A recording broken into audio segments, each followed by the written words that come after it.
Virou passeio. Cada dia um 7-1 diferente. Coragem, Filipão. A Copa de 2014 gerou incontáveis memes, deixou uma memória traumática para a seleção brasileira e foi, em vários aspectos, uma grande Copa, muito bem sucedida. Também uma Copa muito contestada nas ruas, era época de manifestação. Como sempre, aqui no meio de campo nós vamos privilegiar o futebol, vamos falar bastante das táticas usadas pelas principais seleções e vamos analisar com detalhe a seleção brasileira. Vem com a gente, Copa de 2014.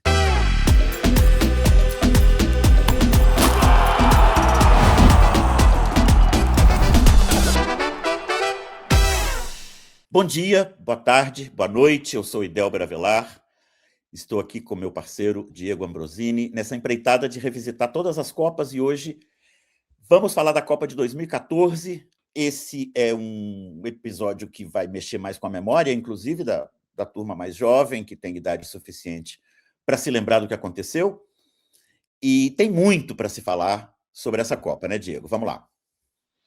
É isso aí, Delber. Bom dia, boa tarde, boa noite. Alô, alô para todo mundo que está nos assistindo. Rapaz, então, e essa Copa, né, ficou marcada pelo 7-1, né? Parece que o 7-1 escondeu todo o resto que aconteceu no torneio. E foi um torneio super interessante, né, em vários aspectos. É claro que a gente pôde viver ele bem de pertinho. A maior parte das pessoas da nossa geração, das gerações mais jovens, já estava aqui, já estava fissurada em futebol, né. A escolha, né, do Brasil como sede foi, na verdade, uma escolha consensual. Isso é interessante, né? O Brasil não entrou numa disputa. O Brasil já vinha, desde a década de 80, tentando oferecer candidaturas para a Copa de 86, por exemplo, quando a Copa deveria ser na Colômbia e a Colômbia desiste, e aí o Brasil coloca candidatura, mas acaba indo para o México. Depois a de 94 nos Estados Unidos também, né? E finalmente chegamos em 2014, né? Essa foi a primeira Copa que aconteceu na América do Sul desde 78. Então, a FIFA, depois que ela fez a Copa de 2010 na África, ela retornou para aquela ideia de fazer um rodízio entre os continentes. Já estava na hora, já fazia tempo que não tinha Copa na América do Sul.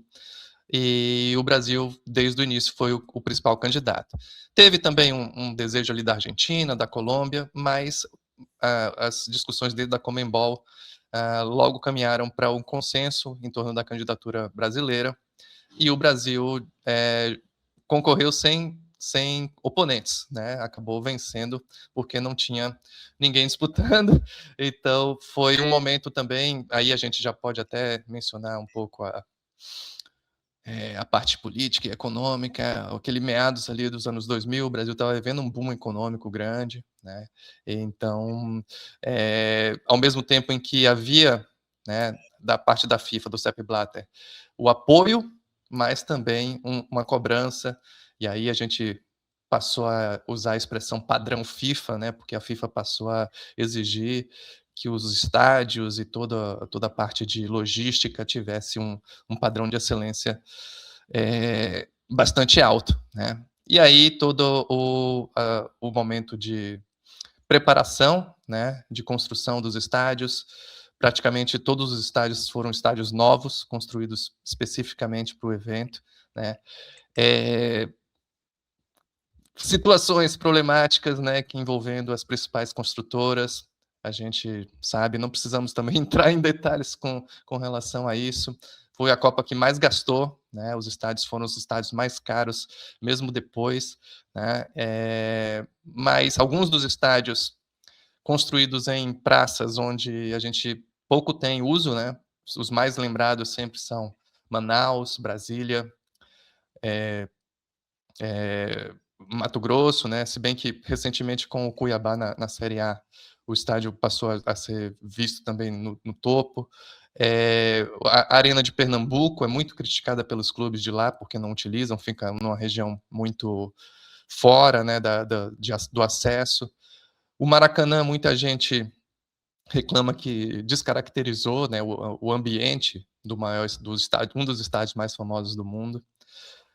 No caso da Fonte Nova, eu posso dizer que foi muito bem sucedido, né? Porque realmente o estádio é muito bem localizado, ela continua localizada exatamente onde era antes, né? Ainda ganhou depois disso o metrô e é um estádio muito mais confortável do que era antes, né? Então temos exemplos bons e ruins saindo aí como legado da Copa. Na parte de mobilidade, não teve poucos projetos de metrô realmente funcionando. Agora, esse mês de março, em São Paulo, vai finalmente ser inaugurada o monotrilho, que foi prometido para a Copa de 2014. Então, aparentemente, né, parece que finalmente vai ser inaugurada a linha 17. Então, em termos do extracampo, né, eu acho que teve sucesso, a Copa funcionou sem maiores problemas, né? Ficamos com um legado de corrupção, de gastos superfaturados depois, e alguns estádios não bem localizados. E, por outro lado, também a Copa foi disputada num momento de efervescência política muito grande, né? Que até hoje tem consequências, né? Até hoje a gente vive um pouco os efeitos daqueles anos de 2013, 2014, até chegando em 2016, né, politicamente. Então, vou te passar a palavra, Idel, você pode até tocar um pouco nessa parte política do negócio, mas vou já direcionando para você uma pergunta futebolística, né? Um ano antes da Copa, aconteceu a Copa das Confederações, que era aquele torneio que a FIFA costumava promover como preparativo, né, para a Copa, geralmente no país que ia ser sede, e já para testar ali os estádios e toda a parte logística. E a seleção brasileira tem um torneio sensacional, né? Quer dizer, ganha da Espanha na final, 3-0, um passeio, né? Tinha vencido a Itália, tinha vencido o México, né? Um país que depois a gente vai estar no nosso grupo durante a Copa e vai ser muito mais complicado, né? Vai ser um empate. E na semifinal ganhou do Uruguai, talvez de todos os jogos do torneio tenha sido o mais difícil, né? A semifinal contra o Uruguai. Agora, depois, e aí a gente vai falar bastante sobre isso, durante a Copa, a seleção brasileira não consegue fazer atuações do mesmo nível como foi na Copa das Confederações, né? E o time é basicamente o mesmo. O Filipão já estava lá, o Parreira já estava lá, todos os titulares, né, basicamente são os mesmos, com talvez uma ou outra mudança, mas a espinha dorsal do time era a mesma. O que aconteceu, né? Qual foi a mudança entre 2013 e 2014? O que há que se ressaltar é que os adversários não eram os mesmos, né? O México que joga contra o Brasil na Copa das Confederações não é o México que joga contra o Brasil na Copa do Mundo de 2014. Eu sei que no futebol a gente tem uma tendência a descartar qualquer tipo de relativização do mérito do vencedor baseado no argumento de que o perdedor não estava muito motivado, ou de que o perdedor não queria realmente jogar aquele torneio, ou que o perdedor não encarou o torneio a sério. Isso no futebol é muito mal visto, porque, afinal de contas, o adversário entrou em campo com a camisa da seleção espanhola, com a camisa da seleção mexicana. Mas também é verdade que os observadores internacionais, o Jonathan Wilson menciona isso no livro dele sobre as Copas do Mundo, outros jornalistas não brasileiros mencionam isso com frequência, de que a Copa das Confederações de 2013 ela assustava as pessoas de fora pela pilhagem que estava o time brasileiro. As comemorações dos gols na Copa das Confederações são comemorações que a gente costuma ver em Copa do Mundo, em jogo que está valendo. Na Copa das Confederações existia, eu acho, uma tendência das outras equipes de encararem aquele torneio como uma espécie de amistoso de luxo. Não estou tirando o mérito da seleção brasileira, que fez uma partida sensacional, eu diria, assim, matizando um pouco o que você disse. Eu não acho que o Brasil tenha feito um torneio sensacional. É um torneio em que o Brasil vence o Japão, vence o México, vence a Itália, mas não são jogos, digamos, que tenham a mesma intensidade, a mesma qualidade da final contra a Espanha. Na semifinal contra o Uruguai, às vezes as pessoas se esquecem, né? O Brasil vence por 2-1 com um gol do Paulinho no antepenúltimo minuto. Aos 43, 42 do segundo tempo, o Paulinho faz o gol de cabeça que desempata o jogo.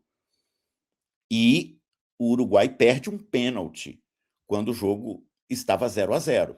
O Júlio César pega um pênalti mal batido, e aí depois o Brasil abre 1-0. Então, as memórias, às vezes, elas se misturam, porque na final, sim, na final, o Brasil dá um passeio na Espanha, ganha muito bem, a Espanha é completamente batida em campo, Neymar brilha, aquele é um grande jogo, né? Talvez seja o grande jogo da seleção do Filipão, o 3-0 sobre a Espanha na final da Copa das Confederações. O que há E que se a destacar gente vai falar sobre a Espanha daqui a pouco, talvez já fosse ali um começo do declínio da Espanha, né. é isso que eu ia entrar agora. Há Ah, que se boa. destacar, há que se destacar que aquela Espanha já era uma Espanha decadente, como ficaria claro na própria Copa do Mundo, com a tamancada que eles levam da Holanda, de 5-1. É um jogo da primeira fase, da primeira rodada da Copa, em que eles Posso apanham feio. fazer Conta. um comentário rápido sobre esse jogo? Que é um comentário histórico e geográfico, né, porque esse jogo foi em Salvador, na Fonte Nova. A Fonte Nova, acho que todo mundo sabe, ela é em formato de ferradura, né, tem uma abertura ali que fica voltada para o dique do Tororó. Se bem que durante a Copa essa abertura estava fechada com uma arquibancada temporária. E, os gols, né, a Espanha começa ganhando de 1-0, tem um pênalti que o goleiro faz e o Fernando Torres bate bem. E depois, no finalzinho do primeiro tempo, o Van Persie empata com aquele gol maravilhoso de peixinho, né, aquele gol que ficou famoso. Na Fonte Nova, os gols eles têm os apelidos, né, o gol que é voltado justamente para o dique do Tororó é o gol do dique, e o gol que é voltado para o outro lado é o gol da ladeira da Fonte Nova. Então, a Espanha, o gol da Espanha no primeiro tempo é no gol do Dique, o gol da Holanda no gol da Ladeira, e depois a Holanda no segundo tempo mete 4-0, faz os outros 4 gols todos para o gol do Dique. E o Dique é interessante porque ele foi construído pelos holandeses, né, Ah, na época na época do Brasil holandês, né, a Holanda dominou Salvador durante alguns anos e naquele período os holandeses já tinham a técnica, né, de construir represas e diques que os outros países ainda não tinham, né, então eles represaram ali alguns rios que tinham para a defesa da cidade, né, contra a invasão de portugueses e espanhóis, porque Portugal e Espanha nesse momento estava com a União Ibérica, né, estavam unificados. Então, na verdade, um dos grandes motivos para que a Holanda invadisse o Brasil é porque o Brasil era espanhol nesse momento e a Holanda estava desde o século XVI em guerra com a Espanha, né? A Holanda consegue a independência da Espanha dos Habsburgos. Né? Então, de alguma maneira, esses gols aí é como se fosse a artilharia da holandesa se vingando dos espanhóis e dos portugueses 300, 400 anos depois, né? Então, só uma anedota, né, uma história, aham. um comentário rápido que eu sempre achei interessante. O E jogo muita tinha gente talvez história, não né? saiba disso, né? O Tem jogo tinha 400 história. anos de história. É. Inclusive, essa Copa de 2014, durante o torneio, a sensação das pessoas é que essa Copa ficaria conhecida como a Copa de uma goleada totalmente inesperada. Por conta dessa, porque tinha sido a final da Copa anterior, né? Exatamente, a Holanda e final da Espanha. Copa E a anterior, que Espanha tinha tinha sido sido campeã. uma final muito dura, muito truncada, que a Espanha ganha de 1-0 na prorrogação, e, e que em 2014 vira um passeio, né, da Holanda sobre a Espanha. É preciso destacar, Diego, que essa decadência da Espanha ela já tinha vários anúncios. A Espanha domina o futebol europeu e mundial no período que vai de 2008 a 2012. Né? Eles ganham a Eurocopa de 2008, ganham a Copa do Mundo de 2010 e ganham a Eurocopa de novo em 2012. Na final da Eurocopa de 2012, eles enfiam 4-0 na Itália. Tem até um caso pessoal, nesse momento eu estava em Madrid, vendo a final da Eurocopa, e estava na casa do ex-ministro Juca Ferreira, ex-ministro da Cultura, Sim. sucessor do Uhum. Gilberto Gil, teus conterrâneos. Uhum. E o Juca estava naquele momento na Espanha, em uma bolsa, alguma atividade lá, e reuniu amigos conhecidos na casa dele, e a gente viu a festa tremenda, né, da Espanha finalmente se transformando em uma nação vencedora, né, porque eles tinham um pouco aquela mitologia de que tremiam na hora H, que sempre fracassavam nos jogos decisivos e tal. No entanto, na Champions League de 2012, o Barcelona, do Pep Guardiola ainda, é eliminado pelo Chelsea. O Pep ganha a Liga em 2012, é o último ano dele no Barcelona, mas ele não consegue ganhar a Champions League de novo, que ele tinha vencido em 2009 e em 2011. Jogos que a gente já comentou aqui no pod, Sim. ambas as vezes contra o Manchester United do Ferguson. Mas em 2013 eles perdem a semifinal para o Chelsea, nesse esquema do Chelsea de jogar trancado atrás, ocupando espaços e saindo em transição veloz. Na Champions League do ano seguinte, o Barcelona, que já não era do Guardiola, perde para o Bayern de Munique. O Barcelona, que já não era do Guardiola, mas que seguia, obviamente, com o jogo típico do Barcelona, né, de controle da posse de bola, que depois seria estereotipado como tic-tac. Eles perdem de 7-0 no agregado. O Bayern de Munique faz 4-0 no primeiro jogo e depois, no segundo jogo, vai lá e faz 3-0. Bayern de Munique, que estava jogando esse futebol já de transição, mais Sim. de contra-ataque, mais veloz e menos obcecado com posse de bola. Que era o caso da Holanda também nesse jogo, né? Nesse 5-1. Exatamente. Uhum. Exatamente. Mais uma indicação de que o domínio do estilo espanhol de jogar, que na Uhum. verdade ali é o estilo catalão de jogar, né, o estilo Uhum. Barcelona de jogar, Uhum. estava em decadência, é a Champions do ano seguinte, em que o Bayern de Munique, do Guardiola, apanha feio do Real Madrid, leva 5-0 do Real Madrid na semifinal da Champions de novo, mais ou menos nesse mesmo esquema. O Bayern, já com a cara do Guardiola, jogando um futebol diferente, que é diferente do Bayern que havia eliminado o Barcelona no ano anterior. E o Pep Guardiola apanha feio de um Real Madrid que joga no contra-ataque. Que joga no contra-ataque e na transição. Então são várias ocorrências do futebol de seleções e também do futebol de clubes que mostram que aquele domínio, né, do tic-tac tinha acabado. Não foi só a vitória do Brasil na Copa das Confederações. Aquela vitória está em um contexto. Sim.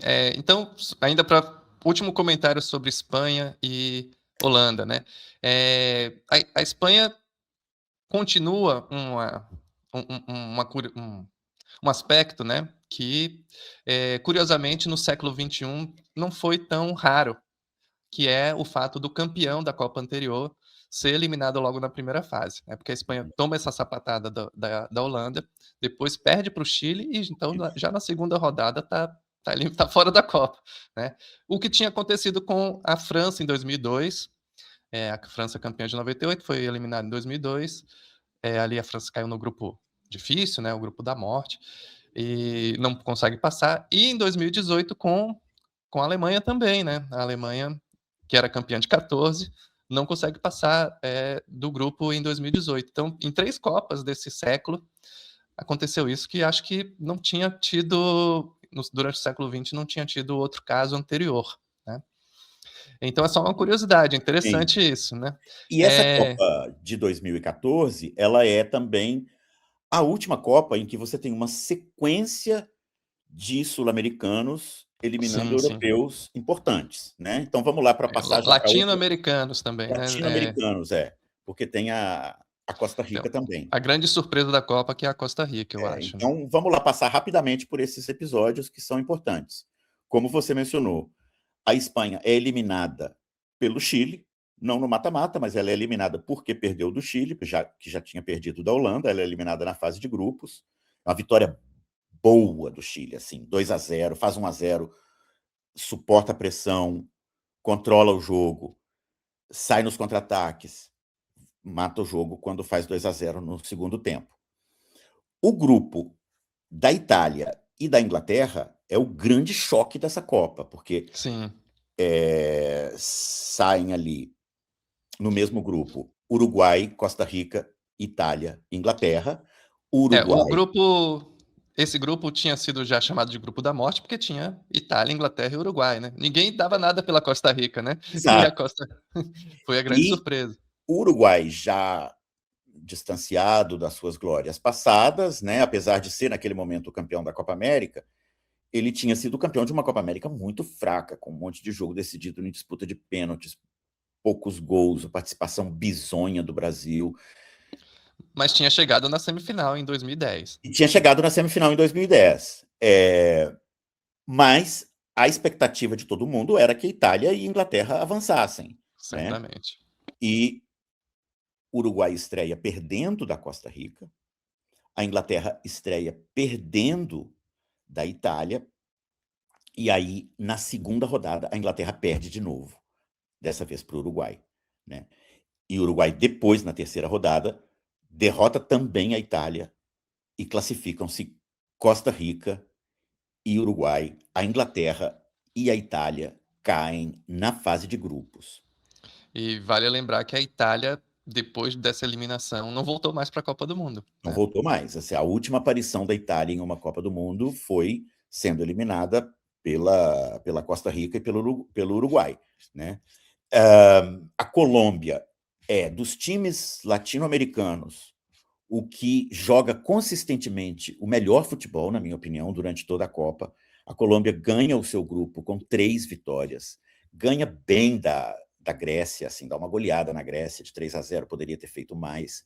Vence um ótimo time da Costa do Marfim por 2-1, a Costa do Marfim do Drogba, enfim, Sim. um bom time. E depois faz outra goleada no Japão, classifica-se, vai para as oitavas de final contra o Uruguai, joga contra o Uruguai no Maracanã. Esse é o jogo em que o James Rodrigues marca, talvez junto com o gol do Van Persie, o Sim, gol mais bonito do torneio. golaço. Ele mata a bola no peito de uns 25, 27 metros de distância, gira e bate de voleio de perna esquerda, encaixa a bola no ângulo, um golaço espetacular. O Uruguai, é importante dizer que assim, esses times sul-americanos vão sendo eliminados, com exceção do Brasil, que perde a semifinal para a Alemanha, e a Argentina, que perde a final também para a Alemanha. Os times sul-americanos são eliminados por sul-americanos, né? O Chile Sim. cai com o Brasil, a Colômbia cai com o Brasil, e o Equador cai na primeira fase, mas ele faz uma boa Copa. O Equador vence um jogo, empata o outro e perde o outro, ou seja, ele é eliminado com 4 pontos, que é uma pontuação que em outras Copas é suficiente para você se classificar, né? Eles perdem de virada para a Suíça por 2-1, depois vencem Honduras por 2-1 e depois empatam com a França. A França não consegue derrotar o Equador. Então, fazem um papel relativamente bacana na Copa, fazem um papel bonito na Copa e saem na fase de grupos. A Colômbia, ela é muito prejudicada no jogo contra o Brasil, depois é que a gente vai falar disso com detalhe ao falar da seleção brasileira, e a Argentina chega à final, mas é um time que não encanta, né? Sim, meio A aos trancos e Argentina, barrancos. a Argentina vai passando mais ou menos aos trancos e barrancos, ela é um time... O Sabella, que é o treinador do time, ele dá uma declaração, inclusive, dizendo que o Messi é o melhor jogador do mundo e nós, como equipe, quando temos a bola, procuramos o Messi. Ele basicamente declara que o E time dele consiste em entregar a bola para o Messi e esperar que o Messi resolva. O Messi estava acostumado a fazer isso no Barcelona, em um sim, contexto em que ele recebia a bola e o companheiro de equipe já sabia onde ele ia estar ao dar o Uhum. passe, certo? E aí ele recebia a bola em muito melhores condições, claro, para fazer a magia dele. No caso da Argentina de 2014, era literalmente o time entregando a bola para o Messi e parando. Eles entregavam a bola para o Messi e paravam, esperando que o Messi fizesse a jogada sozinho. Um comentário rápido, o Sabella, né, que foi um jogador, um meio-campista também, talentosíssimo, né? A gente até já falou bastante sobre ele no episódio do Grêmio, né? Porque ele era o craque do Estudiantes e foi ele que Uhum. incendeia o jogo, a Batalha de La Plata. Antes da gente falar sobre o Brasil, um comentário rápido sobre o Chile, né? Que você já mencionou aí. Era um Chile do Sampaoli. Sampaoli era técnico que tinha passado muitos anos, né, na mão do Bielsa. Então o Bielsa montou ali a estrutura. E o Chile vai conseguir. Tem a eliminação contra o Brasil, que é nos pênaltis, né? Uma coisa de loucos. Quase faz um gol no final ali da prorrogação. E vai ser bicampeão da Copa América, né? Em 2015 e 2016 depois. Então, Exato, é. talvez a maior geração chilena, né? Então, é algo também de interessante de lembrar. É. E a seleção brasileira, né, Idelber? Agora vamos voltar para o Brasil, né? Pois é. O Brasil joga ali com uma linha de 4, como é tradicional no futebol brasileiro, né? Ele joga com 2 volantes, protegendo a zaga. Nessas 2 posições da volância, alternam-se 3 jogadores, né? Fernandinho, Paulinho e Luiz Gustavo. Quando jogam 2 deles, o terceiro não joga. Tem diferentes rodízios, depois a gente fala disso, mas é 4, 2, 3, 1. É isso. É a linha de 4, Júlio César, Dani Alves ou Maicon, Thiago Silva, Davi Luiz e Marcelo, Fernandinho e Paulinho ou Luiz Gustavo, Hulk, Oscar, Neymar, o Oscar centralizado em geral o Hulk na direita, o Neymar na esquerda, mas eles alternam um pouco. No jogo contra a Colômbia dá para ver o Neymar atuando pela direita em alguns momentos, e o Fred na frente. Então vamos lá, o Brasil estreia perdendo contra a Croácia, um gol contra do Marcelo. Começa perdendo, né? Mas. Começa perdendo. É importante Uhum. sempre destacar isso, né? Eu, na época, estava meio com má vontade com a seleção brasileira, não por motivos políticos, mas por motivos futebolísticos. Me parecia muito difícil torcer para uma seleção comandada por Parreira e Filipão, ou por Filipão e Parreira, naquele momento, particularmente naquele momento do Brasil, com repressão às manifestações, com um E, legado muito duvidoso da Copa, com os elefantes brancos, como você lembrando destacou. que a gente tinha vindo de 2006 com Parreira, que foi aquela lambança que a gente já conversou. 2010 a gente ainda vai fazer um episódio sobre isso, mas é uma seleção do Dunga, né? Então basta falar isso. E chegamos em 2014, novamente voltamos com o Felipão É, cometendo o mesmo erro de ficar preso, amarrado ao passado, né? e foi curioso, porque antes desse segundo ciclo do Filipão, teve um ciclo do Mano Menezes, Sim, sim. e foi mandado embora por razões muito discutíveis, eu acho. É verdade que o Brasil fez uma Copa América muito ruim em 2011, né? Mas o trabalho vinha engrenando. O Mano Menezes, eu não sou grande fã do Mano Menezes, mas ele era pelo menos um nome novo, mais contemporâneo, mais antenado com o que acontecia no futebol brasileiro. Enfim, o fato é que o Mano Menezes foi mandado embora, e recorreu-se de novo a esse vício brasileiro, né, de tentar repetir algum momento de glória do passado. Pois bem, uma coisa que a gente tem que dizer sobre a montagem do time é que isso eu acho que pouca gente sabe, porque eu descobri cavucando outro dia. E nunca vi isso mencionado em lugar nenhum. Todo mundo sabe que o goleiro brasileiro, Júlio César, atuava, naquele momento, no Toronto, um time da MLS. Eu duvido que a comissão técnica brasileira estivesse assistindo partidas da MLS. Mas o que pouca gente sabe é que na temporada anterior, 2012 e 2013, onde estava o Júlio César? Quem sabe? O Júlio César estava sendo rebaixado para a segunda divisão da Inglaterra com o Queen's Park Rangers. QPR jogou a Premier League de 2012 e 2013. E o goleiro do rebaixamento, ele não atuou em todas as partidas, mas ele era o goleiro titular, atuou em muitíssimos jogos, quase 30. Era o Júlio César. Não estou dizendo, evidentemente, que o QPR foi rebaixado por culpa do Júlio César. Eu estou sugerindo que a comissão técnica brasileira, muito provavelmente, não estava acompanhando de perto o Júlio César. Não apenas no período imediatamente anterior à Copa, como na temporada anterior, de 2012 e 2013. É só isso que eu estou sugerindo. Eu vi os gols que ele levou, já não era o Júlio César da Inter de Milão, E campeã da da Copa de 2010, em que ele atuou bem, né? Mas esses 4 anos, realmente, ele tinha caído de produção, né? atuou bem mais ou menos, né, Diego? Aqueles 2 gols. Aqueles 2. Bom, depois a gente conversa sobre a Copa de 2010, mas vamos lá. A Copa de 2014, então o Brasil, eu fazia o prefácio para dizer que nos meus comentários na internet eram muito desapaixonados. Eram comentários, não era comentário de quem estava secando a seleção, não, mas eram comentários de analista, né? E observando os jogos como analista, que não estava envolvido emocionalmente com o torneio, que não estava, na verdade, torcendo para ninguém, eu apontei, na primeira fase, que o Brasil tinha ganhado da Croácia com a ajuda da arbitragem, o que me parece indiscutível. O Brasil começa perdendo, aí o empate é um belo gol. É a primeira grande jogada do Neymar em uma Copa do Mundo. Arrancada do Neymar, drible, batida seca com a perna esquerda, de fora da área, no cantinho. O Brasil empata o jogo ainda no primeiro tempo. No segundo tempo, o Brasil tem um pênalti completamente inventado a seu favor.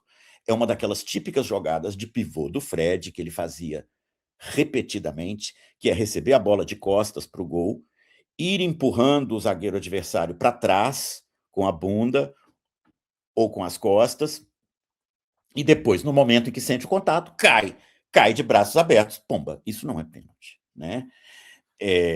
O pênalti é marcado, o Brasil vira o jogo, e depois, no terceiro gol brasileiro, que é o que mata o jogo, há uma falta claríssima do Ramírez, iniciando a jogada. A arrancada do Oscar, que leva ao gol, se inicia com uma falta, em que o Ramírez chega de costas, chega sobre o adversário, de costas, com o tranco pelas costas, não tem nada de ombro com ombro. O croata é derrubado, o Brasil faz o gol e vence por 3-1. A seleção da Croácia reclama muito dessa partida, mais ou menos, eu acho indiscutível que a arbitragem favoreceu muito a seleção brasileira ali. Na época, eu dizia que a seleção brasileira era apenas a quinta melhor da América do Sul.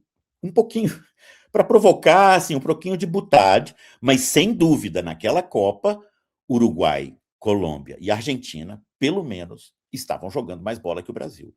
E, na minha opinião, o Equador, mesmo tendo sido eliminado, tinha apresentado mais futebol do que o Brasil na primeira fase. Lembremos que o segundo jogo contra o México é um 0-0, muito modorrento. O Ochoa, né, que é o goleiro mexicano, o Ochoa faz ali uma ou outra defesa difícil, mas no geral é um jogo modorrento em que o Brasil ameaça pouco. E depois o Brasil tem uma boa vitória sobre a pior seleção do torneio. Eu acho que quem acompanha as seleções africanas vai concordar comigo que a seleção de Camarões era um catado.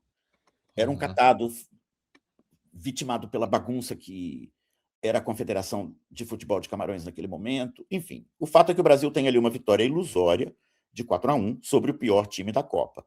Avança, com a ajuda da arbitragem, pelo fato de o jogo da Croácia ter sido tão marcado por marcações, tão marcado por decisões de arbitragem favoráveis ao Brasil que não condizem com o que aconteceu em campo. Aí o Brasil vai para o jogo com o Chile, que é no Mineirão, e esse jogo termina empatado com o Chile mandando uma bola na trave no finalzinho da prorrogação. Exatamente. Esse é um Chile diferente do Chile tradicional que enfrenta o Brasil. é um Chile já marcado pelo legado do Marcelo Bielsa. O técnico do Chile na Copa de 2014 é o Sampaoli. Mas a cara do time, a armação do time, a autoestima do time, é tudo Bielsa. Bielsa é venerado no Uruguai por todos os fãs de futebol. No Chile, né? No Chile, perdão. Agora Uhum. no Uruguai um pouco também, mas Sim, no sim. Chile, no Chile naquele momento, veneradíssimo no Chile, e deixa para o Sampaoli esse legado de uma equipe que não... O Chile joga contra o Brasil sem medo, sem medo. Sai tocando a bola, não tem essa história de ficar preso, só se defendendo. O Chile é um time que gosta de ter a bola, circula a bola no Mineirão com tranquilidade, etc. E ali o Brasil já tem um outro aviso. E aí chegamos às quartas de final contra a Colômbia. Antes, né, nesse jogo com o Chile, tem um aviso, como você disse, uma premonição também, que é a disputa de pênaltis, né? Onde o Brasil parece ter ficado completamente abalado ali, né? O Thiago Silva, o capitão do time, que até é curioso quando a gente pensa o Thiago Silva na temporada passada, por exemplo, 40 anos de idade, como sendo o líder do Fluminense, fazendo o time do Fluminense jogar muito bem a temporada toda. Mas ali ele era capitão da seleção brasileira e ele vai para a disputa chorando, né? Então Ele demonstra não ali vai para a como. disputa, né? Não, ele assiste a disputa, né?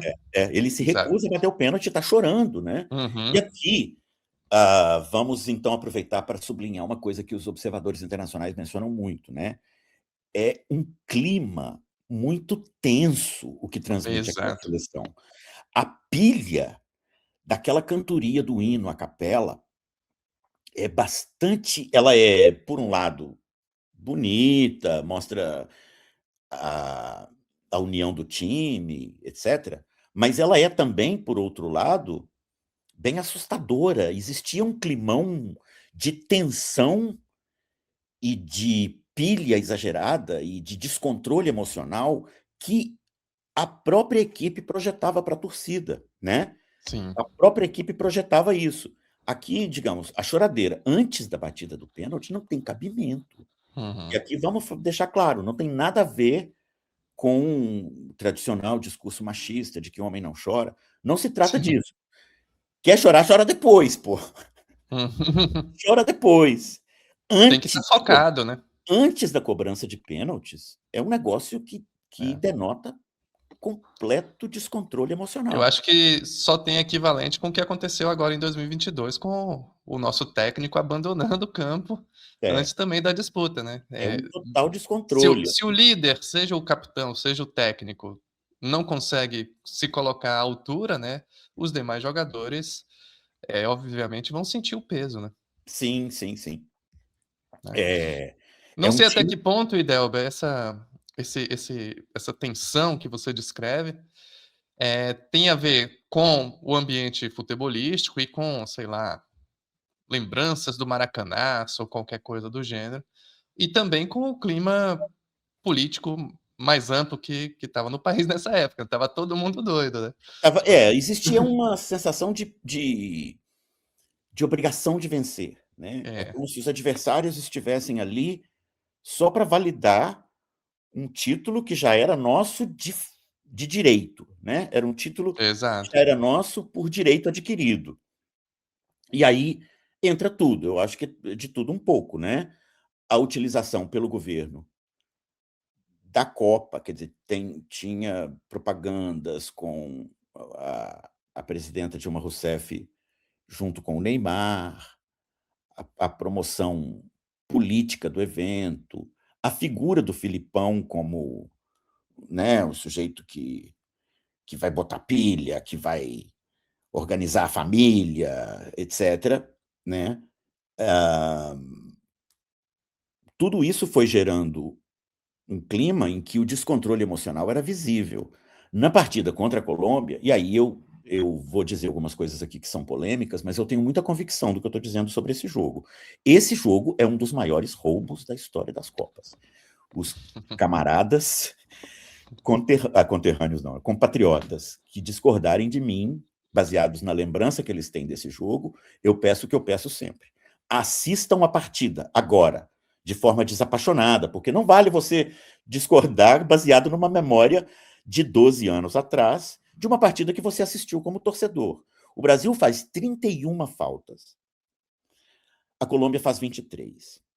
Só que, nessas 23 faltas da Colômbia, a diferença já é grande, certo? 31 para 23 é uma diferença bastante grande. Quando você considera o fato de que o Brasil teve a bola mais tempo que a Colômbia, essa diferença fica maior ainda. Quando você computa as faltas inexistentes que foram marcadas a favor do Brasil, a diferença cai mais ainda. Dessas 23, umas 4 foram inventadas, inclusive uma aos 51 minutos de jogo, ou seja, aos 6 minutos do segundo tempo, falta completamente inventada que dá ao Brasil um tiro livre direto na entrada da área. O Brasil faz um rodízio de faltas criminoso no James Rodrigues. As faltas brasileiras são pesadas, né? Exato, Principalmente em são cima do James. violentas. O James Rodrigues sofre 6 faltas no primeiro tempo. Nos primeiros 45 minutos, o James Rodrigues sofre 6 faltas, não há nenhum cartão amarelo. Nenhum. O primeiro cartão amarelo do Brasil é para o Thiago Silva, é o cartão que o tira da semifinal contra a Alemanha, que ali já não tinha como não dar, porque ele se joga na frente do goleiro no momento que o goleiro está fazendo a reposição de bola. O James Rodrigues é espancado o jogo todo e no momento que ele faz a primeira falta, ele recebe o cartão amarelo. Em acréscimo a isso, há um gol legítimo da Colômbia, absolutamente legítimo, que é anulado quando o jogo está 1-0. Um pouquinho antes do segundo gol do Brasil, um cruzamento de falta da direita, há 2 jogadores da Colômbia que se alinham, sim, em posição de impedimento, mas a bola não vai para eles. A bola vai para o Davi Luiz, que rebate a bola, e na rebatida do Davi Luiz, quando ela volta para os jogadores colombianos, já não tem nenhum jogador impedido. Inclusive porque o Brasil tem ali 3 jogadores, mais o goleiro, na linha do gol. Ninguém sai ali, não. Sim. Porque no momento que o Davi Luiz rebate a bola, que ela volta para os atacantes colombianos, tá cheio de jogador brasileiro praticamente na linha do gol, não tem ninguém impedido. Há um bate-rebate na área, o Chile faz o gol é anulado. É verdade que o Bandeira já tinha levantado a bandeira antes. Mas também é verdade que o Brasil teria levado o gol do mesmo jeito, porque o Brasil não para na jogada. A jogada continua, e é um bate-rebate em que o Júlio César já está caído, enfim. É um gol legítimo da Colômbia.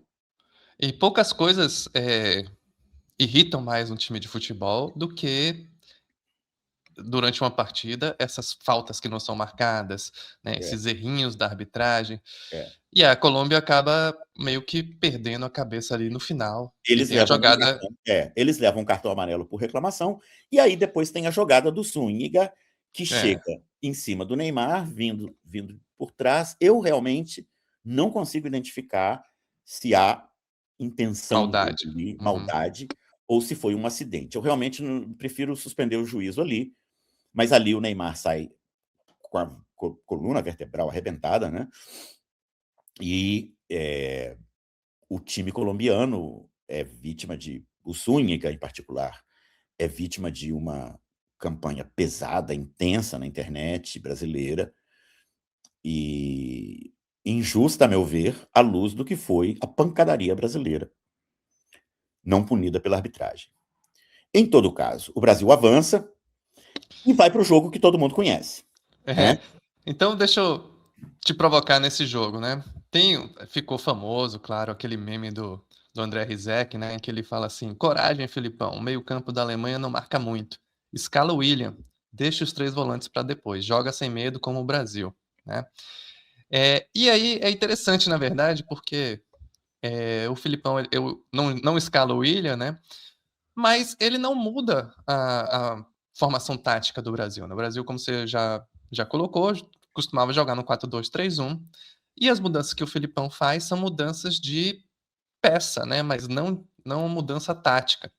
Então ele não tem mais o Thiago, porque o Thiago tinha sido suspenso, então coloca o Dante. Na lateral direita é interessante que ele coloca o Maicon. O Maicon, o Daniel Alves tinha começado como titular, depois o Maicon entra no jogo contra a Colômbia e fica também para o jogo contra a Alemanha.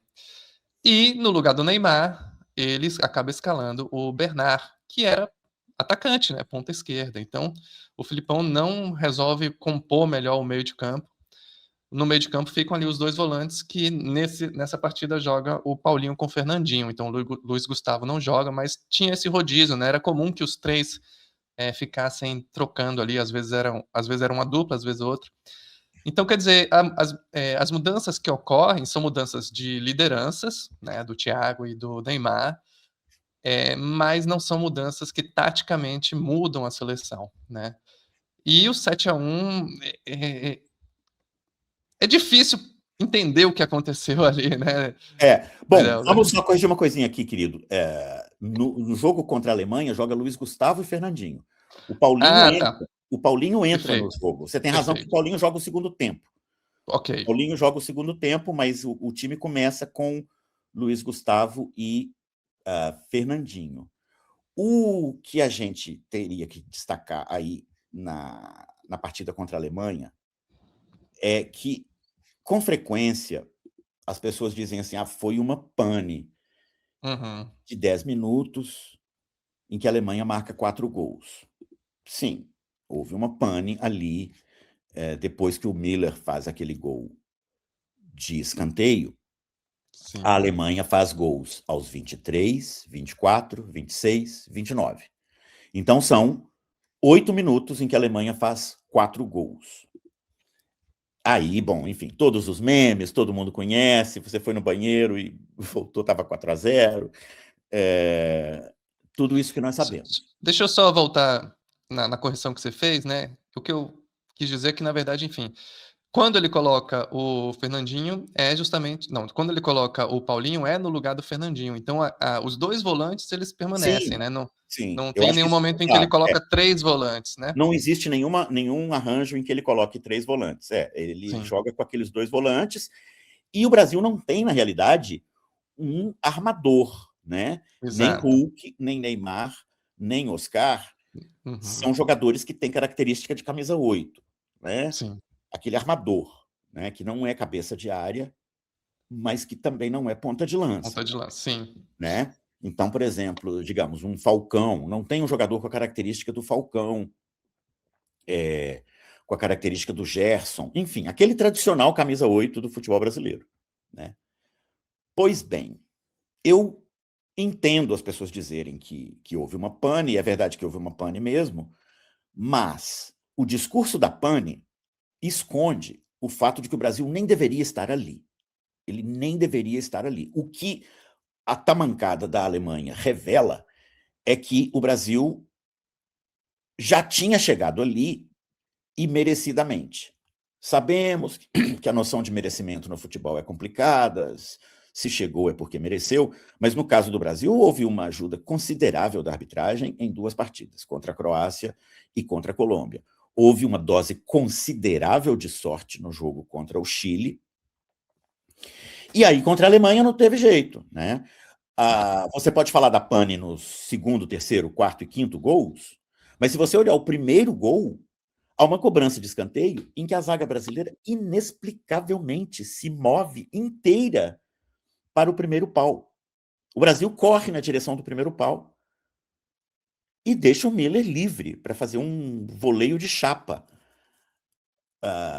dentro, quase que dentro da pequena área, né? Entrando na entrada da pequena área. Então, é verdade que houve pane, é verdade que a situação emocional pesou muito, é verdade que a ausência do Thiago Silva e do Neymar pesou muito. No entanto, ali existia algo mais profundo, uma bagunça tática, uma falta de iniciativa de jogo, uma falta de padrão de jogo, que era característico da equipe mesmo e que tinha se manifestado em todos os jogos. Né?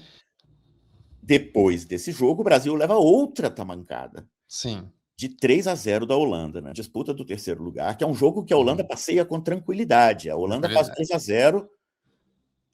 Não é aqueles 3-0 parece que o Brasil que... nem entrou em campo, né, naquela partida. Aquela partida o Brasil simplesmente já entrou batido. Né? Sobre a final. Vamos para a final, então, né? Isso. O time, vamos falar um pouquinho dos 2 times, né. O time da Argentina a gente até já mencionou, chega lá meio que aos trancos e barrancos, né. Jogava às vezes num 4-4-2 com o losango, o Messi de engante, às vezes num 4-3-3, né, mas era um time que não tinha grandes estrelas. O Di Maria é um craque de bola, mas acho que ele era o único ao lado do Messi. O Higuaín, famosamente, é um centroavante bastante limitado, né. Eh, e vai chegando também, tem o jogo contra a Suíça, que você já mencionou, que só ganha na prorrogação, né. Vence a Holanda, acho que é um jogo até bastante disputado, mas consegue, derrotar a Holanda. Nos pênaltis, né? No Nos pênalti. pênaltis, exatamente, nos É. pênaltis, um É um 0-0 0-0 feio, né. feio, feio.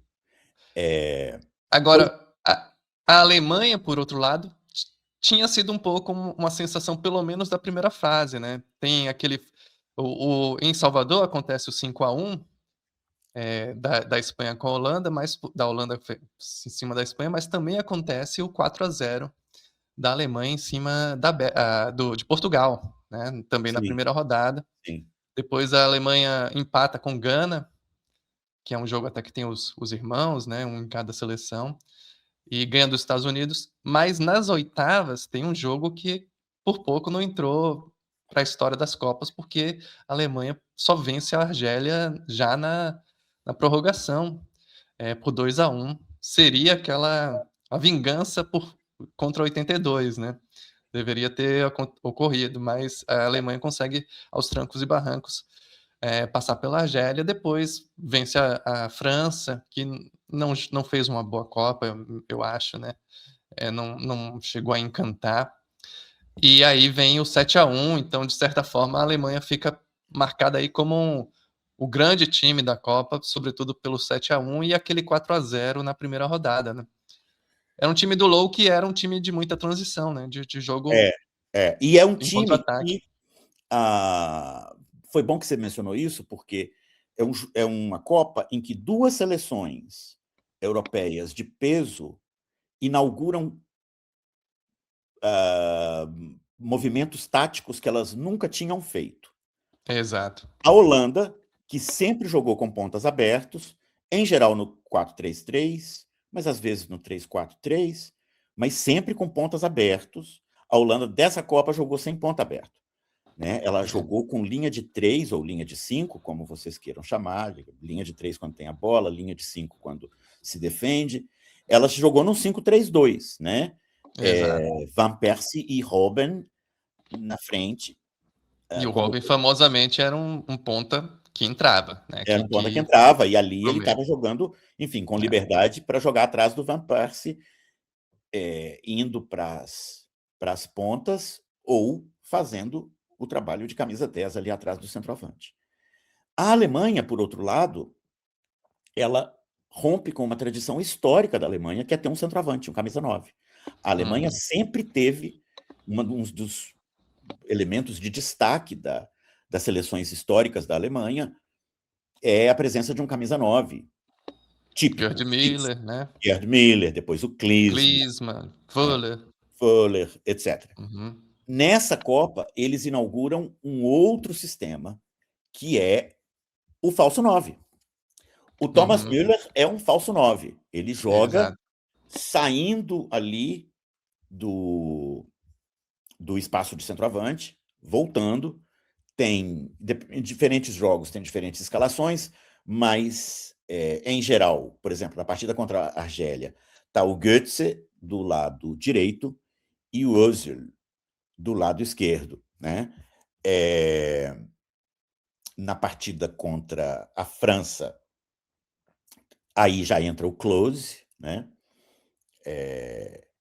Mas a Alemanha joga nessas partidas, da Copa de 2014 sem um centroavante fixo, né?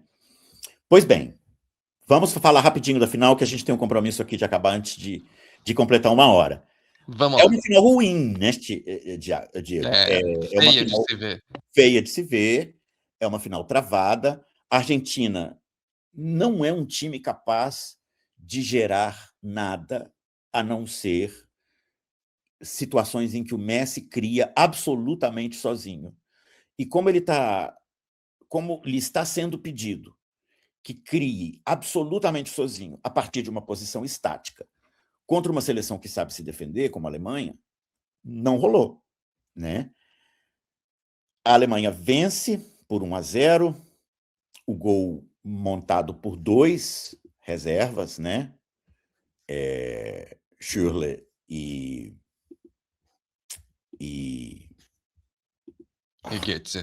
E Götze, exato. Uhum. Schürrle, que arma a jogada, e o Götze que faz o gol. É,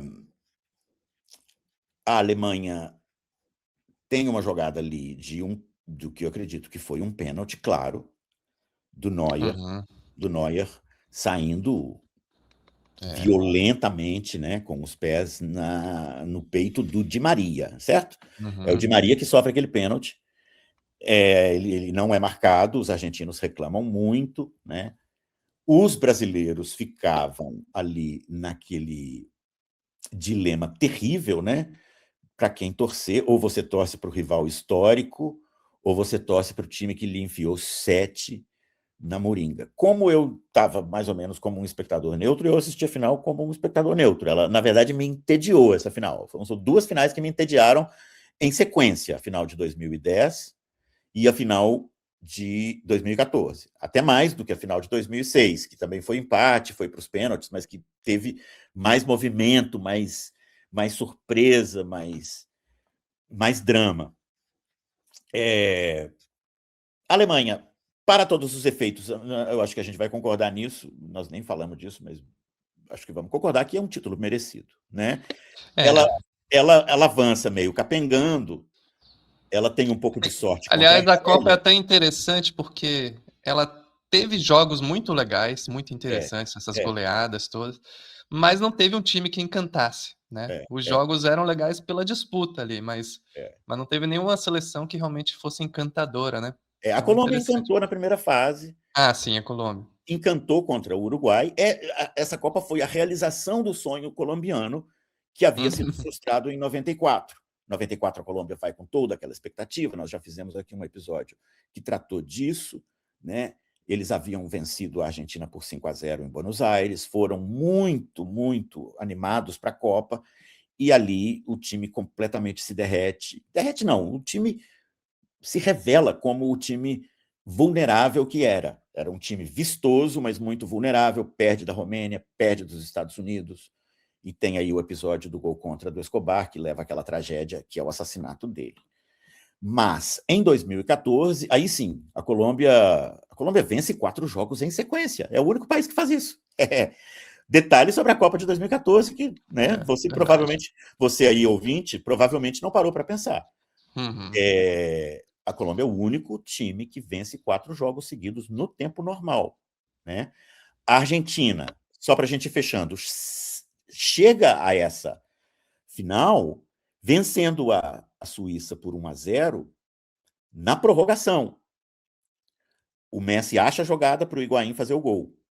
Depois a vitória da Argentina sobre a Bélgica também é por 1-0. Uhum. E na primeira fase, na fase de grupos, a Argentina vence o Irã com um gol do Messi no Sim, último minuto. sim. Já era 91, 92 minutos de jogo, estávamos nos acréscimos, e o Messi acha uma jogada de longe, é um tirambaço do Messi de fora da área, e a Argentina vence o Irã com um gol nos acréscimos. Então, em termos de encantamento, eu sinto muito mesmo. Sei que vai ter gente aí mais pacheca, mais apaixonada pela seleção, mais defensora da seleção, que pode ficar brava comigo. Fiquem comigo, não com o Diego. Essa é uma tese que eu tenho investido, na qual eu tenho investido, que é a de que a Colômbia merecia ter passado. Ela merecia ter tido a chance, ela não teria levado de 7 da Alemanha. Mas, enfim, aconteceu o que aconteceu, foi o grande choque de realidade. Ali depois uma série de episódios lamentáveis, carta da Dona Lúcia, a completa incapacidade do Parreira e do Filipão de reconhecerem seus erros, tudo isso é legado dessa Copa, né? Além dos elefantes brancos de Cuiabá, Manaus, Brasília, de Manaus e mesmo de Natal, né? Mesmo de Recife, Natal. Natal. E o de Recife também. O Recife tem Sim, futebol muito poderoso, muito possante, mas os 3 grandes clubes têm seus estádios, né? exato. E a Arena Pernambuco fica localizada em uma região Os ambientalmente muito, muito delicada, né? os nossos ouvintes corintianos certamente estão pagando a conta até agora, né, Exatamente. do estádio do Corinthians, Sobre o né. Mineirão, é uma longa história que arma-se ali uma concessão muito daninha para os clubes, né? Uhum. O Galo sai, vai jogar na Independência, por causa dos termos daninhos da concessão, o Cruzeiro sofreu com isso também, nós podemos depois fazer um episódio sobre isso. Em todo caso, é a Copa em que se consolida a decadência do tic-tac, a decadência da hegemonia espanhola, é uma Copa de grandes vitórias sul-americanas, é uma Copa do vexame brasileiro, é uma Copa do vice-campeonato argentino que não convence muito por causa das atuações anteriores, é a Copa de grandes exibições da Colômbia, uma grande tamancada da Holanda sobre a Espanha, que emblematiza o fim dessa hegemonia. Na verdade, muita gente pensava que essa Copa ficaria conhecida como a Copa de uma goleada inesperada. E foi o caso, só que não foi a goleada inesperada que todo mundo imaginava, que Não aconteceu na foi a primeira. Copa do 5-1, foi a Copa do 7-1. Não foi a Copa do 5-1, foi a Copa do 7-1. É isso, né? Perfeito, maravilha. Então, vamos fechar por aqui, né, Idelber? Acho que sempre tem muita coisa para falar esses episódios de Copa do Mundo, a gente quer tratar de muitos times ao mesmo tempo, não dá para ir a fundo também em tudo, né? Aqui, especificamente, a gente também tinha que falar de todo o extracampo, porque foi uma Copa que foi organizada pelo Brasil, que funcionou muito bem, durante o torneio, mas deixou alguns legados aí complicados, né, que a gente vem pagando a conta até hoje. E a seleção brasileira também, né, depois dessa Copa, também é interessante que até é muito diferente do Maracanaço, que foi vivido como tragédia. Esse 7-1 foi meio que uma farsa mesmo, para usar, né, a expressão do Marx, né, e depois disso a gente passou a ter uma outra relação com a seleção brasileira, me parece, a maior parte dos torcedores, né. Mas é uma Copa que valeu, teve muitos jogos legais ao mesmo tempo, né, durante o torneio. Não teve nenhum time, com exceção talvez da Colômbia, como você está defendendo, que chegou a encantar, mas que teve uma campeã que, apesar de tudo, foi merecida, né, realmente Foi foi uma campeã superior, merecida, com né. todos os méritos. É Então é isso, isso, camarada. pessoal. Boa Nós tarde, bom somos dia, boa noite. Nós somos o Meio de Campo, Futebol e Sua História. Deixa aí seu comentário, seu like, circule o link nos grupos de Zap, faça a sua avaliação da gente no Spotify, no Apple Podcast. E a gente volta semana que vem com mais um episódio. um abraço a todos, valeu. Você sabe em qual Brasil você vive? Porque a gente tem 5 Brasis. E olha, a maioria de nós só conhece o Brasil da nossa bolha. Eu passei meses investigando isso. Virou uma série original no Streaming do Meio. Ponto de partida da série Nós Brasileiros. É o tipo de produção que não existe em nenhum outro lugar. Está disponível para quem assina o Premium. Se você quer entender o país de verdade, não a versão que cabe nos shorts, o link está na descrição.